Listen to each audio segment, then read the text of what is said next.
नमस्कार दोस्तों, आज मैं एक्सप्लेन करने वाला हूँ Telugu action drama film Akhanda की। फिल्म में मुख्य एक्टर नंदामुरी बालाकृष्ण हैं। इनका इस फिल्म में डबल रोल है। तो चलिए कहानी शुरू करते हैं। फिल्म की शुरुआत एक जंगल से होती है, जहां एक खूंखार अपराधी गजेंद्र पुलिस से बचते हुए कहीं जा रहा होता है। तभी उसे इंडियन आर्मी का एक जवान देख लेता है और वो अपने सीनियर को फोन कर बताता है। तब उसका सीनियर उसे कहता है कि उसे तुम सबको देखने से पहले मार दो, नहीं तो वो तुम सभी को मार देगा। इसके आतंक से सभी परेशान हैं। इसने कई बेकसूरों की जान ली है। तभी गजेंद्र उनको देख लेता है और उन सभी पर फायरिंग शुरू कर देता है, जिससे कई सारे आर्मी ऑफिसर मारे जाते हैं और उसकी गाड़ी ब्लास्ट होने से गजेंद्र घायल हो जाता है और नदी में कूद जाता है। फिर दूसरे सीन में दिखाया जाता है कि गजेंद्र घायल हालत में एक स्वामी जी के पास जाता है और उन्हें मारकर खुद स्वामी बन जाता है। नेक्स्ट सीन में दिखाया जाता है कि एक दंपत्ति को 2 जुड़वा बच्चे होते हैं, जिसमें एक बच्चा तो ठीक होता है पर दूसरा बच्चा कोई मूवमेंट नहीं करता। तभी वहाँ एक अघोरी जी आते हैं और उन बच्चों के पिता को बताते हैं कि आपका जीवित बच्चा प्रकृति है और दूसरा बच्चा प्रलय है, दोनों एक साथ नहीं रह सकते। वो वहाँ से जाने लगते हैं। तभी उनके पिता मूर्छित बच्चे को अघोरी जी को दे देते हैं और उनसे कहते हैं आप इस बच्चे को अपने साथ ले जाइए। अगर इसकी माँ को ये बात पता चली तो वो आत्महत्या कर लेगी। और अघोरी जी उस बच्चे को ले जाकर दूसरे अघोरी जी के झोली में डालकर चले जाते हैं और वो उस मूर्छित बच्चे को वाराणसी ले जाकर भगवान शिव के सामने रखकर उनसे कहते हैं अब ये आपकी जिम्मेदारी है, और वो मंदिर का दरवाजा बंद कर चले जाते हैं। फिर वहाँ बच्चे पर एक बूंद गिरता है और वो जीवित हो जाता है। फिर दूसरे अघोरी सुबह उस बच्चे को देखते हैं। फिर सीन कुछ साल बाद दिखता है, जहाँ एक किसान अपने खेत से फल तुड़वा रहा होता है। तभी वहाँ एक आदमी अपने साथियों के साथ आता है और उस किसान के फल बर्बाद करने लगता है। तभी वहाँ कृष्णा आता है और उन सभी को बहुत मारता है। कृष्णा गांव का एक बड़ा किसान था। फिर वहाँ एक लड़की शरण्या आती है। वो कृष्णा को उन सभी को मारते हुए देखती है और वहाँ से चली जाती है। वो वहाँ से एक पुलिस वाले के पास जाती है और उसे बताती है कि उसका जीजा उसकी बहन को बहुत मारता है। उस पुलिस वाले को कहीं जाना होता है। तब वो शरण्या से कहता है कि मैं तुम्हारा केस शाम को देखूंगा। वो एक नए कलेक्टर से मिलने जाता है, जहाँ नए कलेक्टर को देख हैरान हो जाता है क्योंकि वो और कोई नहीं शरण्या ही थी। फिर शरण्या उस पुलिस वाले को बुलाती है और उसे सस्पेंड कर गिरफ्तार करवा देती है क्योंकि उस पुलिस वाले ने एक गलत काम किया था। फिर शरण्या एक दूसरे पुलिस वाले को एक फोटो भेजती है और उसे कहती है कि ये आदमी शाम तक मेरे सामने होना चाहिए। फिर वो एक एमपी के प्रोग्राम में जाती है, जहां उसे वो आदमी दिखता है जिसका फोटो उसने पुलिस वाले को दिया था। वो और कोई नहीं बल्कि कृष्णा ही था। जहां वो एक स्पीच देता है जिससे शरण्या बहुत ही प्रभावित होती है और उसे पता चलता है कि कृष्णा बहुत ही नेक आदमी है। फिर शरण्या कृष्णा के घर जाती है, जहाँ शरण्या कृष्णा से नहीं मिल पाती। ये वही फैमिली थी जहाँ जुड़वा बच्चे हुए थे। फिर अगले दिन कृष्णा शरण्या के ऑफिस आता है और उससे कहता है कि कल मेरे हॉस्पिटल में पोलियो प्रोग्राम है, आप आती तो अच्छा रहता।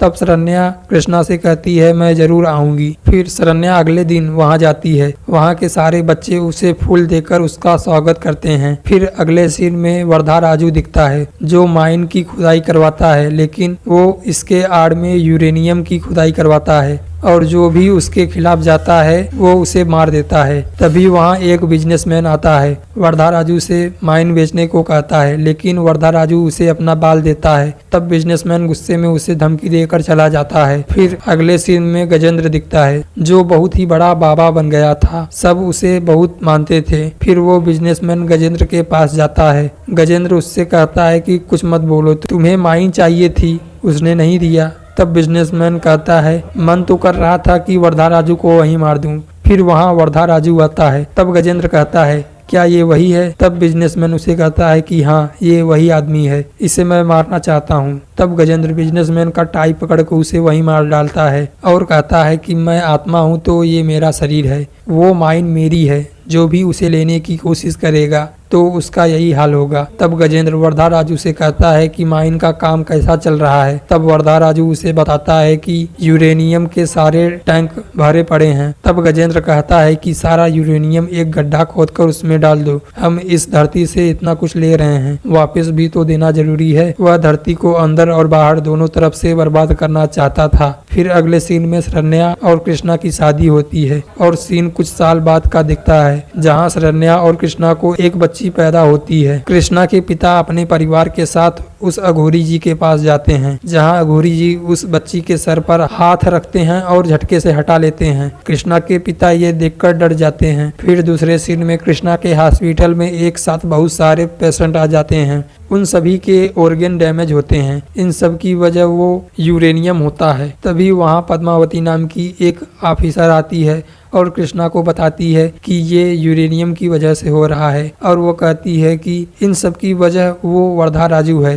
वो इस यूरेनियम को बाहर निकालकर वापस जमीन में डाल रहा है, जिसकी वजह से ये सभी बीमार हो रहे हैं। तब कृष्णा माइन जाता है और उन सभी को बहुत मारता है। वो माइन का गेट बंद कर रहा होता है, तभी वहाँ वर्धा राजू आ जाता है और दोनों में मारपीट होने वाली होती है। तभी वहाँ मिनिस्टर आ जाता है और कृष्णा को कहता है इसे हम बाद में देख लेंगे, अभी तुम्हारी ज़रूरत हॉस्पिटल में है। और दोनों वहाँ जाते हैं। तभी कृष्णा के पिता उसकी बेटी को लेकर आते हैं। वो बेहोश होती है। कृष्णा उसे हॉस्पिटल में ले जा ही रहा होता है, तभी वहाँ बम ब्लास्ट होता है और डॉक्टर, मरीज समेत वो मिनिस्टर भी मारा जाता है। तभी गजेंद्र एक NIA के ऑफिसर को भेजता है। वो कृष्णा को मिनिस्टर और इतने सारे लोगों को मारने के जुर्म में गिरफ्तार करता है और शरण्या को सस्पेंड कर देता है। तब गजेंद्र वर्धा राजू को फोन कर कहता है कि सभी गांव वालों को मार दो जो भी माइन के पास रहता है। तब वर्धा राजू उन सभी को बड़ी ही क्रूरता से मार देता है। तभी अगले सीन में कृष्णा की बेटी को दिखाया जाता है, जिसकी तबीयत बहुत खराब होती है और डॉक्टर शरण्या से कहती है कि बच्ची को बचाने के लिए किसी बड़े हॉस्पिटल में ले जाना होगा।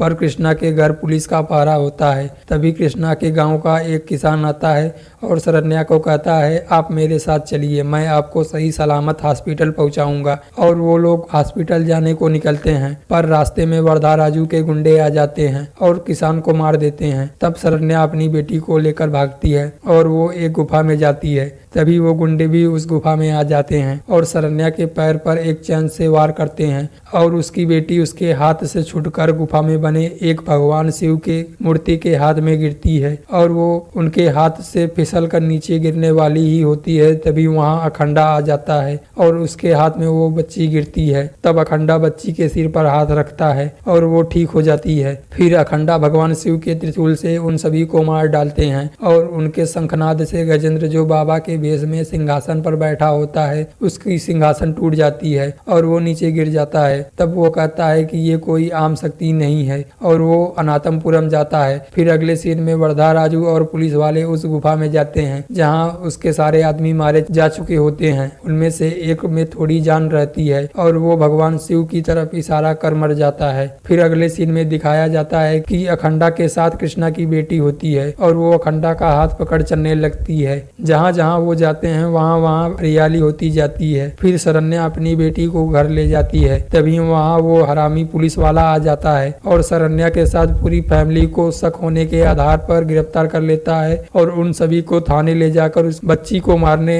वाला ही होता है। तभी वहाँ अखंडा आ जाते हैं और उन सभी पुलिस वालों को बहुत मारते हैं और वो हरामी पुलिस वाला अखंडा से बचते हुए गजेंद्र के दरबार में जाता है। तभी अखंडा वहाँ आकर उसको त्रिशूल से मार देते हैं और गजेंद्र को वार्निंग देकर चले जाते हैं। अगले सीन में कृष्णा की माँ अखंडा के पास जाती हैं। उन्हें मालूम पड़ जाता है कि अखंडा उनके ही लड़के हैं और वो अखंडा से कहती है तुम मेरे बेटे हो, तुम हमारे साथ रहो। तब अखंडा कहते हैं कि मेरे पिता भगवान शिव हैं और माता प्रकृति हैं और ये तीनों लोग मेरा घर। और वो वहाँ से चले जाते हैं और एकांत में जाकर भगवान शिव की आराधना करने लगते हैं। फिर अगले सीन में गजेंद्र एक तांत्रिक के पास जाता है और उसे अखंडा का फोटो देता है और कहता है इस आदमी को मारना है। तब वो तांत्रिक उसे कहता है कि इसे कोई नहीं मार सकता, ये अपनी मौत का खुद मालिक है, ये अखंडा है, ये प्रलय है, इसे 5 तत्व भी नहीं छू सकते, उसे स्वयं भगवान शिव ने तुझे मारने के लिए भेजा है। फिर अगले सीन में दिखाया जाता है कि अखंडा नदी में स्नान कर रहे होते हैं। तभी पद्मावती बेहोशी की हालत में बहते हुए उनके हाथ में आती है तब अखंडा उन्हें किनारे लाकर उनके सर पर हाथ रखते हैं और उन्हें मालूम पड़ता है कि पद्मावती को अधमरा कर नदी में फेंकने वाला वर्धा राजू है। वो पद्मावती के बच्चे को अपने साथ लेकर गया था। फिर अगले सीन में वर्धा राजू अघोरी जी को पकड़कर लाता है और उनसे पूछता है कि अखंडा की मौत कैसे होगी। तभी वहां अखंडा आ जाते हैं और वर्धा राजू के गुंडे उनको मारने को दौड़ते हैं। फिर अखंडा उन सभी को बहुत बुरी मौत मारते हैं और फिर वर्धा राजू को मार डालते हैं। तभी वहां एनआईए का ऑफिसर आ जाता है और उनसे कहता है आपने इन सभी को क्यों मारा। तब अखंडा कहते हैं कि ये पॉल्यूशन क्लीनिंग प्रोसेस है, जो प्रकृति को नुकसान पहुंचाएगा मैं उसे नुकसान पहुंचाऊंगा। तब वो ऑफिसर कहता है तुम एक साधु हो, तुम्हारे हिंदू धर्म में कहा जाता है कि अहिंसा परमो धर्म। तब अखंडा कहते हैं कि अपने क्रोध को शांत रखने के लिए ये बस साधारण सा श्लोक है, वास्तव में जानते हो हिंदू धर्म क्या कहता है, अहिंसा परमो धर्म, धर्म अहिंसा तदेव च। जानते हो इस श्लोक का क्या अर्थ है, अहिंसा मानव का प्रमुख धर्म है, धर्म के रक्षा के लिए हिंसा करना भी उतना ही बड़ा धर्म है। और वो वहां से चले जाते हैं। फिर एनआईए का ऑफिसर पद्मावती के साथ मिलकर गजेंद्र के सारे ठिकानों पर छापा मारता है। तभी कृष्णा की बेटी को एक साधु जी अपने साथ लेकर आते हैं। वो बेहोश होती है। अखंडा उसके सर पर हाथ रखते हैं और साधु जी से कहते हैं काशी से केदार अघोरी बाबा जी को बुलाओ, इस पर एक काले मंत्र का असर हुआ है। तभी गजेंद्र को अखंडा की कमजोरी मिल जाती है। तब अखंडा उस बच्ची को बचाने के लिए महारुद्रा मृत्युंजय मंत्र का जप करने बैठते हैं। वो मंत्र पूरा किए बगैर नहीं उठ सकते थे। तब गजेंद्र इसका फायदा उठाकर अपने आदमियों के साथ अखंडा को मारने के लिए आता है और उनके पीठ पर कई सारे खंजर भोंक देता है, पर अखंडा नहीं उठते। और तभी वहां कृष्णा आ जाता है और उन सभी को मारने लगता है। तभी गजेंद्र का तांत्रिक कृष्णा पर कोई मंत्र पड़ता है और वो चक्कर खाकर गिर जाता है। तभी वहां कृष्णा के पाले हुए बैल आते हैं और गुंडों को मारने लगते हैं। तब वो लोग बहुत सारे रस्सियों से दोनों बैलों को पकड़ लेते हैं। तभी अखंडा का मंत्र पूरा हो जाता है और कृष्णा की बेटी को होश आ जाता है। तब अखंडा उन सभी को मार डालता है और गजेंद्र को बैल के सींग में उठाकर गाड़ देते हैं और वो वहां से जाने लगते हैं। तभी कृष्णा के परिवार वाले अखंडा को बहुत रोकते हैं, पर वो नहीं रुकते।